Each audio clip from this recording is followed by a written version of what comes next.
The Christmas tree lights blurred through my tears as I sat alone in my living room, surrounded by carefully wrapped presents that would never be opened. The house felt hollow, echoing with the silence that only comes when someone you love breaks your heart completely. My daughter Sarah had called 3 days before Christmas, her voice carrying that apologetic tone I'd come to dread. "Mom, I'm so sorry, but David's family invited us to Aspen for Christmas. It's a last-minute thing, and his parents really want us there. You understand, right? Before we jump back in, tell us where you're tuning in from, and if this story touches you, make sure you're subscribed, because tomorrow I've saved something extra special for you." I'd forced a smile into my voice, the way mothers do when they're dying inside. "Of course, sweetheart. Have a wonderful time." The lie came so easily, practiced from years of putting her happiness before my own pain.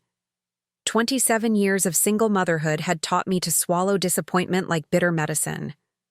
Her father had walked out when she was 2, leaving me with nothing but legal bills, and a daughter who would grow up asking why Daddy didn't love us enough to stay. I'd worked 3 jobs to put her through college, skipped meals to pay for her dance lessons, and sold my grandmother's jewelry to fund her dream wedding to David just 18 months ago. Now I sat in the house I'd bought specifically because it had enough bedrooms for future grandchildren, staring at the stockings I'd hung with her name embroidered in gold thread. The turkey I'd ordered weeks ago sat in my freezer, meant to feed the family Christmas dinner I'd been planning since Thanksgiving. My phone buzzed with a text from my neighbor Margaret. "Coffee tomorrow. No, you must be missing Sarah." Even the neighbors knew about my abandoned Christmas. The pity in their voices when they asked about Sarah's visit had been almost unbearable. "She's with her in-laws," I'd explained, as if it were perfectly normal for a daughter to abandon her mother on Christmas after 27 years of tradition. The worst part wasn't the loneliness. It was the realization that I'd become optional in my daughter's life. David's family had money, influence, and apparently the power to rewrite her priorities. The girl who used to beg me to make my special Christmas morning pancakes was now choosing ski slopes over the woman who'd sacrificed everything for her. I picked up the Christmas card she'd sent, postmarked from her new city 3 states away.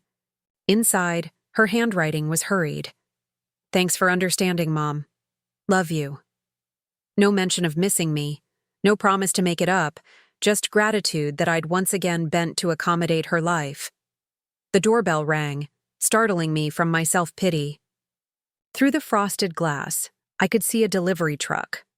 Another package, probably something Sarah had shipped as an afterthought to ease her guilt. I opened the door to find a young man holding an expensive-looking arrangement of winter flowers. "Mrs. Catherine Walsh?" he asked, checking his clipboard. I nodded, accepting the heavy crystal vase. The card tucked between white roses and silver branches read, "Merry Christmas, Mother. Sorry we couldn't be there. Love, Sarah and David." Preparing and narrating this story took us a lot of time, so if you are enjoying it, like this video, it means a lot to us. Now back to the story. I stared at the flowers, beautiful, expensive, and utterly impersonal. The kind of gift you send to business associates or distant relatives. Not the kind of gift you send to the woman who held your hair when you were sick, who attended every soccer game and school play, who cried at your wedding because she was so proud and so terrified of losing you. Setting the flowers on my kitchen counter, I noticed how they seemed to mock the homemade decorations I'd crafted over the years. The salt dough ornaments Sarah had made in elementary school, now carefully preserved and hung in places of honor. The construction paper angels with her gap-toothed school photos glued in the centers. The macaroni wreath she'd insisted was better than store-bought when she was 7. I'd kept everything, treasured every memento of her childhood, turning my home into a shrine to our shared history. What had she kept of us in her new life? The wedding photos showed David's wealthy family prominently, while I appeared in only a few formal shots, dressed in the modest dress I'd bought on clearance because the wedding expenses had drained my savings. My phone buzzed again. This time, it was a Facebook notification. Against my better judgment, I opened the app, knowing I'd probably see something that would hurt more. Sarah's profile appeared, and my heart stopped. There she was, radiant in a designer ski outfit, arms wrapped around David and his family on a pristine mountain slope. The photo was captioned, "Best Christmas ever. So grateful for this amazing family." The comments below were a stream of hearts and congratulations from friends who probably didn't even know I existed. I scrolled down, finding more photos. Sarah laughing with David's sister over hot chocolate in what looked like an expensive lodge. Sarah and David's mother shopping in boutique stores, their arms full of luxury bags. Sarah at what appeared to be an elegant Christmas Eve dinner, wearing a dress I'd never seen, probably another gift from her new family, but it was the final photo that shattered something inside me. Sarah sitting by a massive stone fireplace, surrounded by David's family as they opened presents. She was holding up a small blue box, unmistakably Tiffany. Her face glowed with joy as David's mother beamed beside her, apparently having just given her what looked like expensive jewelry. The caption read, "When your mother-in-law gives you your grandmother's pearls." Feeling so loved and accepted into this incredible family, some traditions are worth starting over for. Starting over. As if our 27 years of Christmas mornings meant nothing. As if the woman who'd raised her single-handedly was just a rough draft for the real family she'd always been meant to have. I took screenshots of everything, my hands shaking with the emotion I couldn't quite name. It wasn't just hurt anymore. It was something darker. Something that felt like betrayal mixed with rage and a cold, calculating clarity I'd never experienced before. My daughter had chosen them. Not just for Christmas, but apparently for life. She'd found her real family, the one with money and status and heirloom jewelry. The one that could give her the life I never could, despite sacrificing everything to try. I set my phone down and walked to my bedroom closet, reaching behind my winter coats to pull out a metal file box I hadn't touched in years. Inside were documents I'd hoped never to need, legal papers, financial records, and most importantly, the private investigator's report I'd commissioned 3 years ago when I'd first started to worry about David's character. The report had revealed nothing criminal, but it had painted a picture of a man from old money who'd grown up believing that everything and everyone had a price. His family's wealth came from investments and real estate deals that often displaced working-class families. They were the kind of people who saw financial success as moral superiority, who believed that having money made them better than those who didn't. I'd kept the report hidden because Sarah seemed happy, and I'd learned the hard way that children don't always appreciate their parents' protective instincts. But as I read through the investigator's notes about David's previous relationships, all ended when he'd found someone from a better family, I realized I'd been naive to think Sarah would be different. At the bottom of the file was something else, my father's will. He'd died when Sarah was 15, leaving her a trust fund that wouldn't mature until she turned 30. I'd never told her about it, following my father's specific instructions that the money was for her future security, not her present comfort. He'd been adamant that she learn the value of work and struggle before inheriting his small fortune.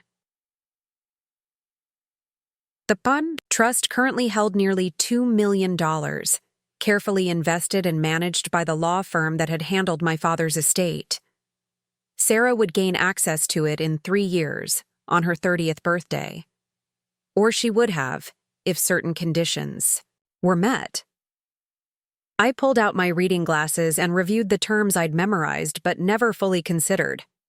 The money would go to Sarah only if she maintained a relationship with me that met specific criteria my father had established because he'd watched too many wealthy families torn apart by greed and abandonment of their elders.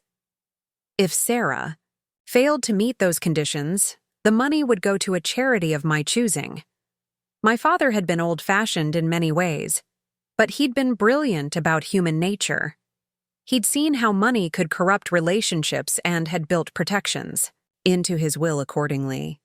I'd never mentioned the inheritance because I'd never imagined needing this leverage. I'd assumed that love and loyalty would be enough, that the daughter I'd sacrificed everything for would never abandon me for a more attractive family. I was wrong. My phone rang, displaying Sarah's number. For a moment, I considered letting it go to voicemail, but curiosity won. "Hi, Mom." Her voice was bright, artificially cheerful. "Just wanted to call and say Merry Christmas. We're having such an amazing time here." "I can see that," I said quietly. "Your photos look lovely."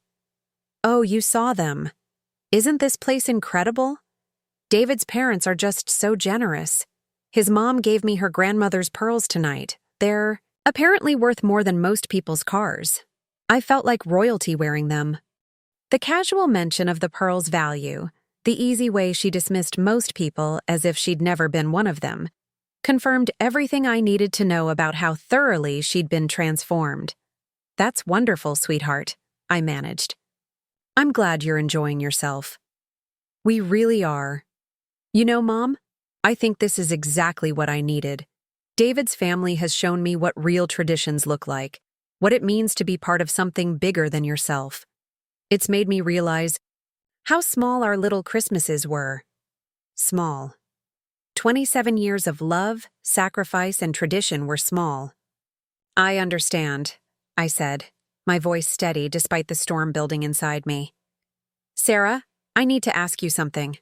Are you planning to visit for New Year's? I have something important to discuss with you." "Oh, we'll probably stay through New Year's. They have this incredible party planned. Maybe we can catch up when we get back?" I know it's been a while since we really talked. A while. As if abandoning me for Christmas was just a minor scheduling conflict. "Of course," I said. "Enjoy your party." After she hung up, I sat in the silence of my empty house, no longer feeling sorry for myself.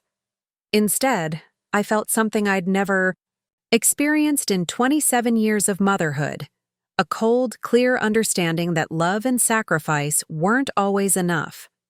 Sometimes they were taken for granted, trampled on by people who'd forgotten where they came from. I picked up my laptop and began typing an email to the law firm that managed my father's estate. It was time to review the terms of Sarah's inheritance and, more importantly, to understand exactly what constituted a failure to maintain our relationship. My father had been specific in his requirements: regular contact, demonstrated care for my well-being, and what he'd termed filial respect and loyalty. The lawyers would need to determine if abandoning me for Christmas in favor of a new family constituted a violation of those terms. But before I involved lawyers, I needed to understand exactly what I was dealing with. If Sarah had truly chosen David's family over me, if she saw our relationship as something small and outdated that needed to be replaced, then she needed to understand the full consequences of that choice. I opened a new browser window and began researching David's family more thoroughly. If they wanted to play the game of who could provide more for Sarah, they needed to understand that appearances could be deceiving. The mother they'd dismissed as poor and irrelevant had her own resources, her own connections, and her own capacity for strategic thinking. After all, I'd spent 27 years outmaneuvering a world that tried to convince me I couldn't raise. A daughter alone couldn't succeed without a man, couldn't provide the life Sarah deserved. I'd proven them wrong through sheer determination and careful planning. Now it was time to show my daughter, and her new family, that underestimating me had been their first mistake. As midnight approached and Christmas Day officially began, I was no longer the abandoned mother crying over unopened presents. I was a woman with a plan, resources they didn't know about, and the cold clarity that comes when someone you love forces you to choose between enabling their betrayal or fighting for your worth. The Christmas tree lights no longer looked blurry, through tears. They looked sharp, focused, illuminating a path forward that I was finally ready to take. The game was about to begin, and this time, I wouldn't be playing by their rules. Christmas morning brought an unusual calm to my house. While other families were gathered around trees opening presents, I sat at my kitchen table with my laptop, a legal pad, and 3 cups of coffee, methodically building a dossier on the Hendricks family, David's parents who had so effortlessly stolen my daughter's loyalty. The internet was a treasure trove of information for those who knew where to look. 27 years of supporting myself had taught me research skills that would surprise people who saw me as just another abandoned mother. I'd learned to dig deep when vetting potential employers, investigating landlords, and checking backgrounds of men I'd briefly considered dating. Now those skills were focused on understanding exactly who I was dealing with. Robert Hendricks III owned Hendricks Development Corporation, a real estate empire built on gentrification projects that displaced low-income families. His wife, Victoria, sat on the boards of several charities, the kind that held expensive galas while donating minimal percentages to actual causes. Their wealth was old money combined with new arrogance, the perfect storm of entitlement. But it was the family dynamics that caught my attention. David had an older sister, Miranda, who'd been quietly disinherited 3 years ago after marrying someone the family deemed unsuitable, a middle-class teacher. The Hendricks had cut her off completely, refusing to acknowledge her children, and removing her from all family photos on their social media. I found Miranda's current information through a series of cross-references. She was living in Oregon now, working as a school counselor while her husband taught high school English. Their social media showed a modest but happy life, exactly the kind of existence the Hendricks family would consider failure. My phone buzzed with another notification from Sarah's Instagram. She'd posted a video of the family's Christmas morning gift exchange, her voice breathless with excitement as she opened box after box of expensive presents. Designer handbags, jewelry, tech gadgets, everything I'd never been able to afford, but had watched her covet in magazines. "This is literally the best Christmas ever!" she gushed to the camera, David's family beaming behind her. "I feel so spoiled and loved." When you find your real family, everything just clicks, you know? Real family. The words hit like a physical blow, but instead of crumbling, I felt that cold clarity sharpen into something resembling steel. I screenshot the video and added it to the growing file on my desktop labeled Evidence. The doorbell rang at exactly 9 a.m. My attorney's punctuality hadn't changed in the 15 years since he'd helped me through my divorce proceedings. James Morrison was one of the few people who knew my complete financial picture, including the inheritance Sarah didn't know existed. "Catherine," he said, settling into my living room with the briefcase that meant business. "I have to say, when you called yesterday requesting an emergency consultation on Christmas morning, I was concerned." I handed him my laptop showing Sarah's social media posts and the research I'd compiled overnight. "I need you to review the conditions of my father's will regarding Sarah's inheritance. Specifically, what constitutes a breach of the relationship. Requirements." James adjusted his reading glasses, scrolling through the posts with the careful attention of someone who'd seen family money destroy relationships before.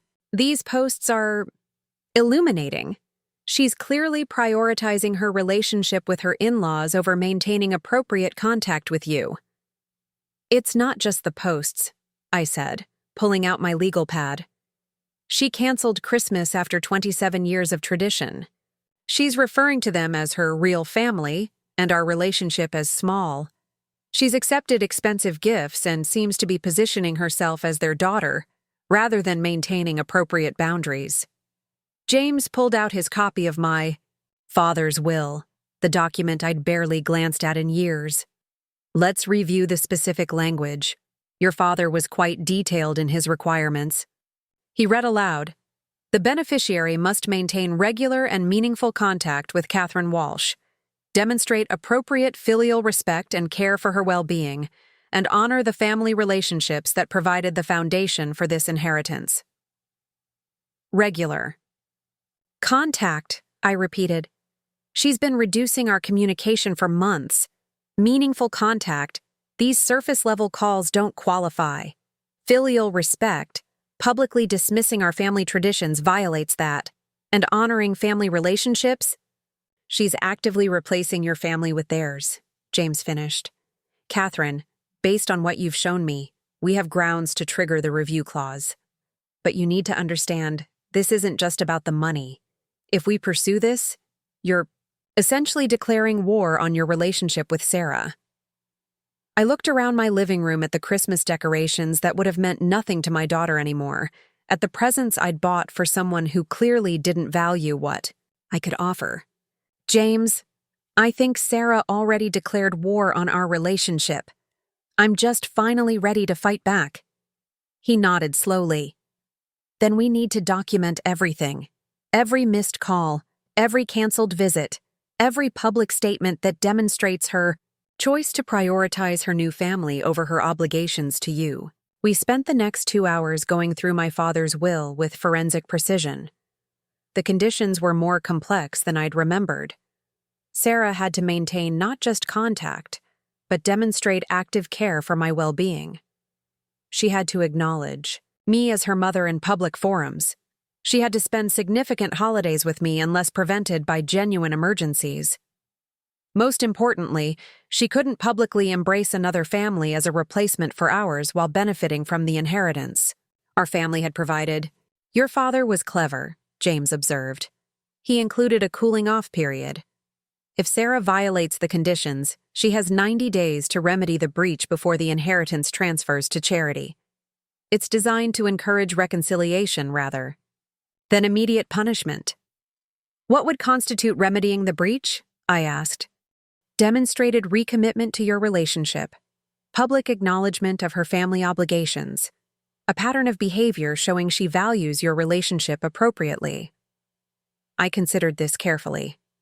90 days would give Sarah time to understand what she was losing and why. It would force her to confront the choice she'd made between me and the Hendricks family. There's something else, James continued. The will includes a provision for you to designate an interim charity to receive the funds if Sarah fails to remedy the breach. Your father suggested choosing something that would be meaningful to Sarah, to drive home the consequences of her choices. I smiled for the first time in days. What about a foundation for single mothers? Something that helps women who've been abandoned by their families raise their children alone? James actually chuckled. Your father would have approved. He always said the best lessons were the ones that forced people to see their own behavior, reflected back at them. After James left, I called my private investigator. Marcus had helped me verify information about potential employers and had done the background check on David 3 years ago. Now I needed a more comprehensive investigation.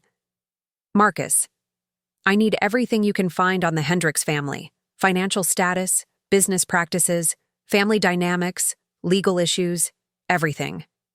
And I need it fast. How fast? He asked. I want to know more about them than they know about themselves by New Year's Eve. While Marcus worked his contacts, I began my own investigation into David's sister, Miranda. If the Hendricks family had a pattern of cutting off children who didn't meet their standards, Miranda would be a valuable source of information about their methods and weaknesses. I found her email through her school's website and crafted a careful message. Dear Miranda, you don't know me, but I'm Sarah Walsh's mother. Sarah recently married your brother David.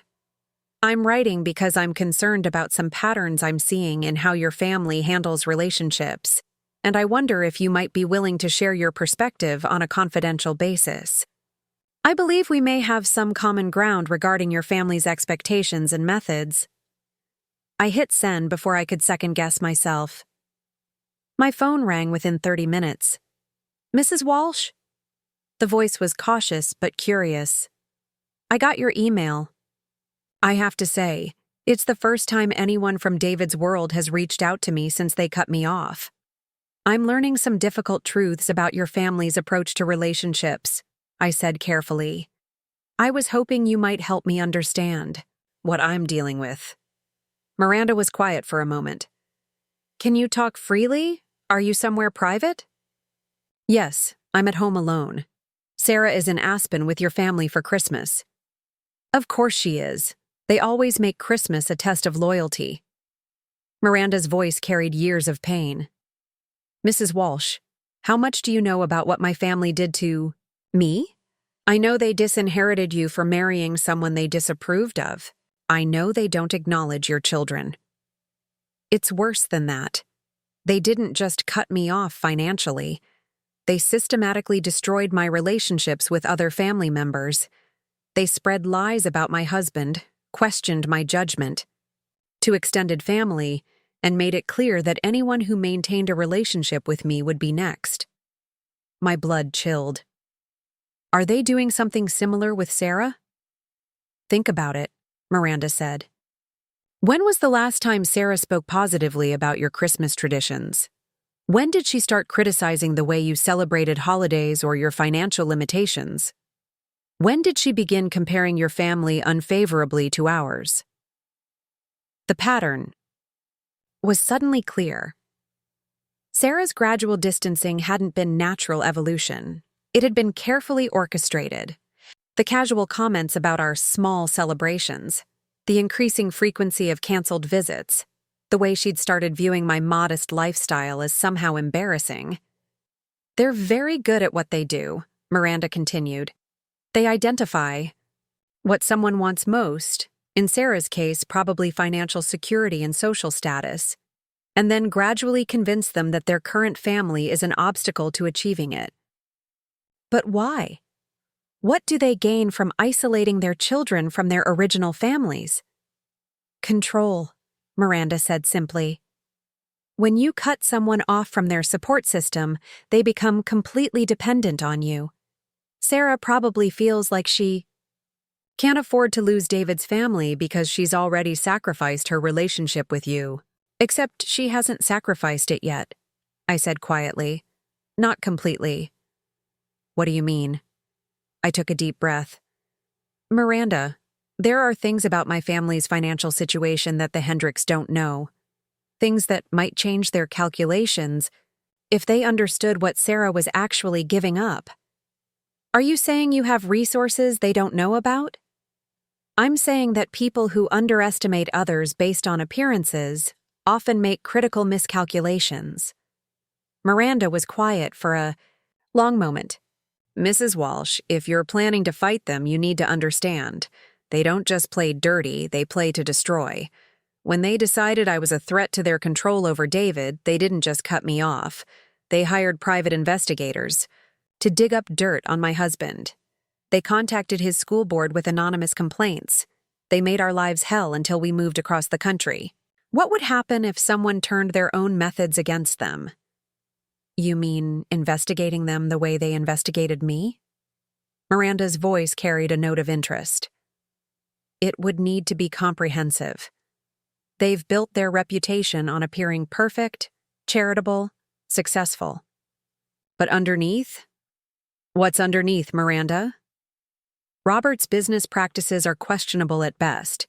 Victoria's charity work is mostly tax avoidance disguised as philanthropy. And David, she paused.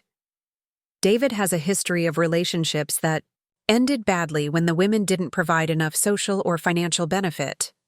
What kind of badly? Restraining orders, allegations of emotional abuse. Nothing that stuck because the family's lawyers are very good, but patterns that would concern anyone who cared about Sarah's well-being. I felt the pieces clicking into place. The Hendricks family had identified Sarah as David's best option for marriage. Young, beautiful, and from a background that made her grateful for their acceptance. They'd systematically isolated her from me while love-bombing her with attention and expensive gifts. But they'd made one crucial mistake. They'd assumed I was powerless to fight back. Miranda, I said, would you be willing to help me gather information about your family's business practices and history? Particularly anything that might be of interest to the IRS or business ethics boards. Mrs. Walsh, are you asking me to help you destroy my own family? I'm asking you to help me save my daughter from people who specialize in destroying families. The silence stretched between us before Miranda spoke again. What do you need? By evening, I had a war council assembled via video call. Miranda providing insider information about the Hendricks family's vulnerabilities, Marcus sharing his initial findings about their business practices, and James reviewing the legal implications of everything we were discovering. The charity fraud is the cleanest angle, Marcus reported. Victoria's foundation pays administrative costs that are 90% of their income. The family members all draw salaries for minimal work. It's legal but ethically questionable. The business practices are more complex, he continued. Robert's development company has a pattern of buying properties from elderly owners at below-market prices, then evicting tenants to develop luxury housing. Again, legal but morally questionable. And David? I asked. Miranda leaned forward on the screen. 3 previous relationships ended with allegations of controlling behavior. One ex-girlfriend claimed he isolated her from her family and friends. Another said he used financial pressure to control her decisions. The third one got a restraining order that was quietly settled out of court. I felt sick thinking about Sarah's gradual distance from me, her increasing dependence on David's approval, her apparent gratitude for his family's acceptance. Here's what I don't understand, James said. Why would they target Sarah specifically? Surely David could have found other women from wealthy families. Miranda's expression darkened. Because women from wealthy families know how to protect themselves. They have their own money, their own lawyers, their own social connections. Sarah came to them vulnerable, raised by a single mother, probably insecure about money, grateful for acceptance from an important family. They specifically chose someone they thought they could control, I said, the full scope of their manipulation becoming clear. And someone whose family couldn't fight back, Miranda added. No offense, Mrs. Walsh, but they probably saw you as a single mother with limited resources who would be grateful just to have Sarah marry well. I smiled grimly. They saw what I wanted them to see. But people who judge others by appearances often miss what's actually important. What's the plan? Marcus asked. I looked at my notes, at the evidence we'd gathered, at the legal documents spread across my table. We're going to give them exactly what they've given Sarah, a choice. They can return my daughter to me voluntarily, or they can learn what happens when they underestimate the wrong mother. And if they choose to fight, then we destroy them systematically, the same way they've been destroying Sarah's relationship with me. We use their own methods against them until they understand that some people aren't as powerless as they appear. The video call ended with assignments for everyone. Miranda would gather more specific information about the family's financial dealings. Marcus would investigate their business partners and political connections. James would prepare legal documents. That would give us maximum leverage. As I prepared for bed, I looked at Sarah's latest Instagram post, another family photo with the Hendricks, her arm around Victoria as they posed by the fireplace. The caption read, "Found my forever family. Sometimes the people who love you most aren't the ones you were born to." I screenshotted it and added it to my evidence file. Tomorrow, the real work would begin. But tonight, for the first time since Sarah had canceled Christmas, I felt like myself again. After all, they'd chosen the wrong mother to manipulate. They were about to learn that 27 years of fighting for my daughter had taught me skills they never expected from someone they'd dismissed as irrelevant. The war they'd started was about to become a war they couldn't win. The week between Christmas and New Year's became the most productive of my life. While Sarah posted daily updates from Aspen showing her deeper integration into the Hendricks family, I worked 18-hour days building a case that would shatter their carefully constructed world. Marcus's investigation had uncovered a gold mine of information that painted the Hendricks family in a very different light than their polished public image suggested. Victoria's charity, Hope for Tomorrow Foundation, was particularly interesting. On paper, it supported underprivileged children. In reality, it was a sophisticated tax shelter that allowed the family to write off personal expenses as charitable work. "Look at these receipts," Marcus said, spreading documents across my dining room table during our morning briefing. They're claiming their Aspen vacation home as a retreat center for disadvantaged youth. Except the only youth who've been there are their own family members and friends' children. James reviewed the financial records with the precision of someone who'd seen charity fraud before. They're paying themselves consulting fees that are completely disproportionate to any actual work performed. Victoria draws a salary of $200,000 annually for what amounts to attending 4 board meetings. What about Robert's business practices? I asked, pulling up the property records Marcus had compiled. Even more interesting, Marcus replied, pointing to a map covered in red pins. Each of these represents a property his company acquired from elderly owners at significantly below market value. Look at the pattern. They specifically target widows and single elderly women. I studied the map, feeling a familiar cold anger. Building. They prey on vulnerable women. Gets better, Marcus continued. After purchasing the properties, they immediately evict any existing tenants, usually working-class families who've lived there for years, then renovate and flip them as luxury housing. The profit margins are enormous because they're paying so little for the initial properties. Miranda joined our video call from Oregon, her face grim as she reviewed the documents we'd sent her. This is actually worse than I knew when I lived there. Mom always made their business sound like noble urban development. Because that's how they justify it to themselves, I said. They convince themselves they're improving neighborhoods, not destroying communities. There's something else, Miranda added. I've been going through old family photos and documents that I took when I moved out. I found correspondence between my parents and David's previous girlfriends' families. They investigated each woman's background extensively before David proposed to anyone. James leaned forward. What kind of investigations? Financial records, family histories, social connections. They want to know exactly what they're getting into before committing to a relationship. But more importantly, they want to know what leverage they might have over the woman and her family. I felt pieces clicking into place. So they researched my background before David proposed to Sarah. Extensively, Miranda confirmed. I found a folder with your name on it. They know about your work history, your divorce, your financial struggles as a single mother.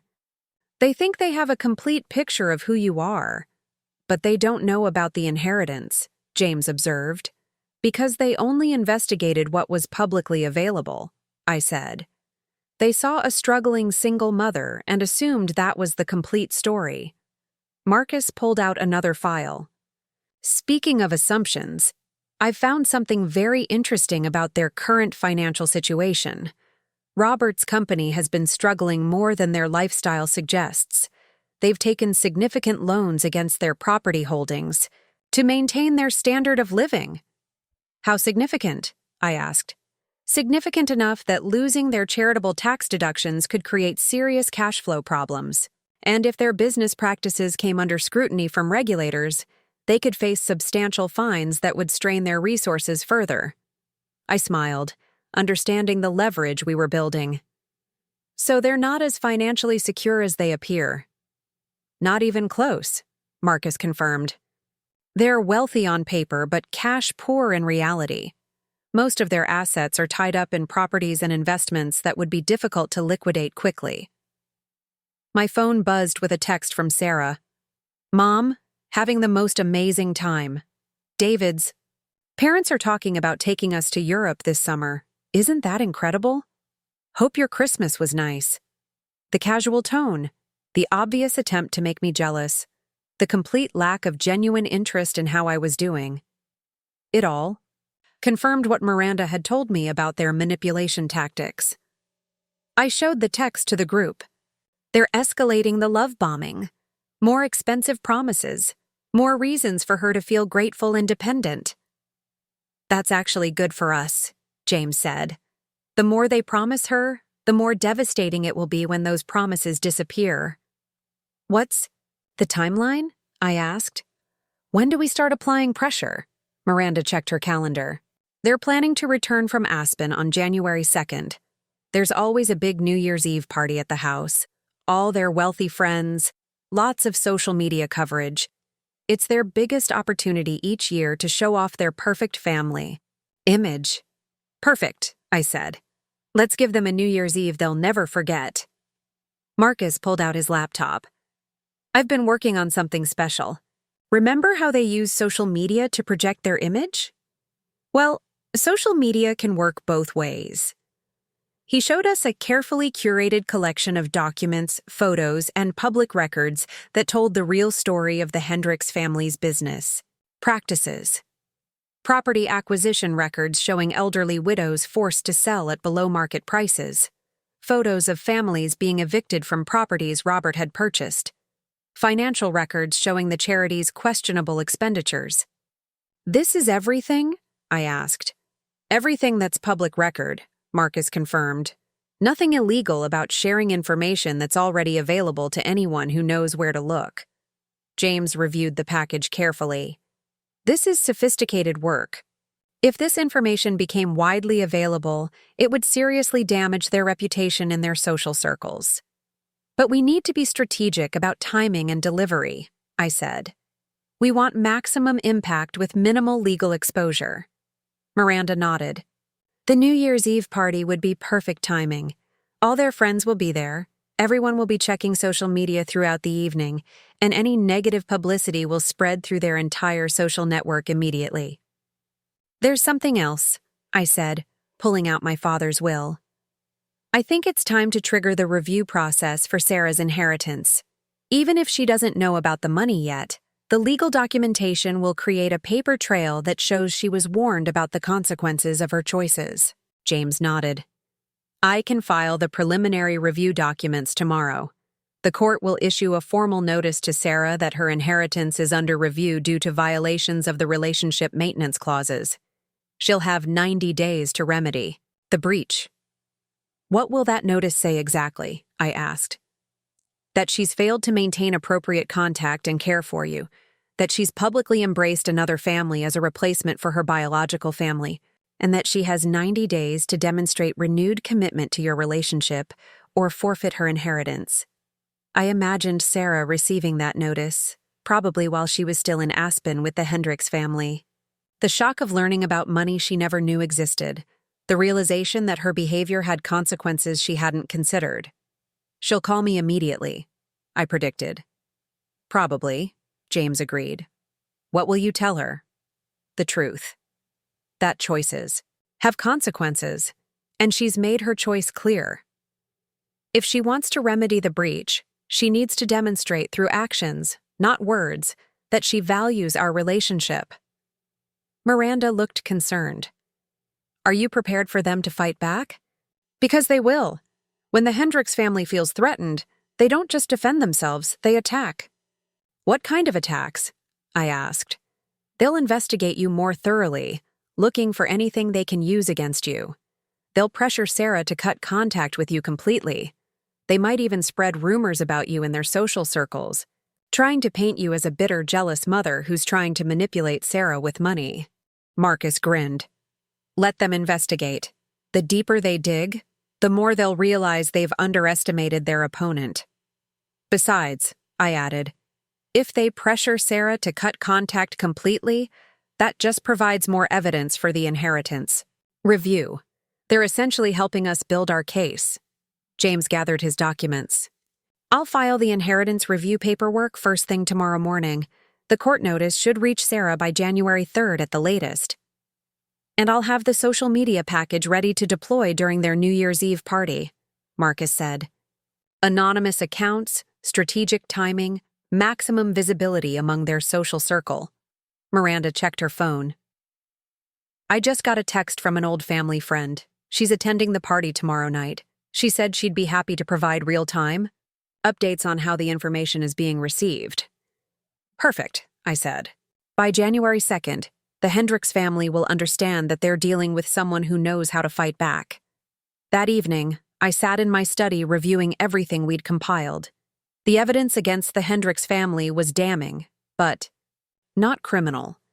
Exactly the kind of information that would destroy their reputation without giving them legal recourse against us. The inheritance review would force Sarah to confront the reality that her behavior had consequences she'd never considered. The social media exposure would pressure the Hendricks family to distance themselves from controversy, potentially making Sarah less valuable to them. But most importantly, it would demonstrate that I wasn't the powerless single mother they'd assumed I was. My phone rang. Sarah's number appeared on the screen. "Hi, sweetheart," I answered, keeping my voice neutral. "Mom!" Sarah's voice was bright, but I could detect an undertone of anxiety. "I just wanted to call before the New Year's Eve party tomorrow. David's parents are throwing this incredible celebration. Apparently, it's legendary in their social circle."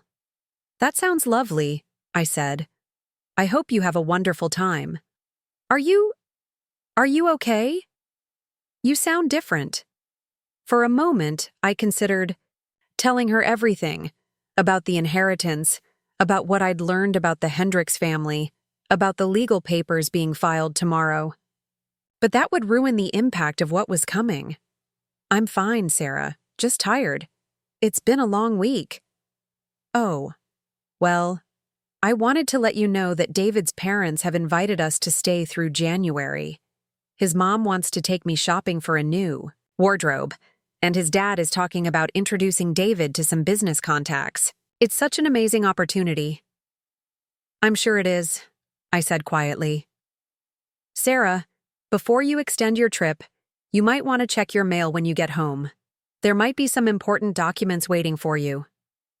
"What kind of documents?" "Legal. Papers. Nothing urgent. Just some family business that needs your attention." "Legal papers? Mom, you're scaring me. Is everything okay?" "Everything's fine, sweetheart. Enjoy your party tomorrow. We'll talk soon." After I hung up, I felt a strange mix of sadness and anticipation. Tomorrow night, while Sarah was celebrating with the family she'd chosen over me, the foundation of their world would begin to crack. The Hendricks family had built their power on the assumption that people like me, working-class single mothers, were too weak, too poor, and too grateful to fight back when they stole our children. They were about to learn how wrong they were. I opened my laptop and began drafting an email to send to Sarah after the inheritance notice was delivered. She would need to understand not just what she was losing, but why. The email would explain that love without respect was worthless, that family loyalty couldn't be replaced by expensive gifts, and that some bridges, once burned, were very difficult to rebuild. But that email would wait. First, the Hendricks family needed to understand that their carefully constructed world was built on foundations that could be shaken by someone they'd dismissed as irrelevant. Tomorrow night, while they celebrated their social status and perfect family image, I would remind them that appearances could be deceiving, and that underestimating the wrong person could have consequences they never anticipated. The countdown to their downfall had officially begun.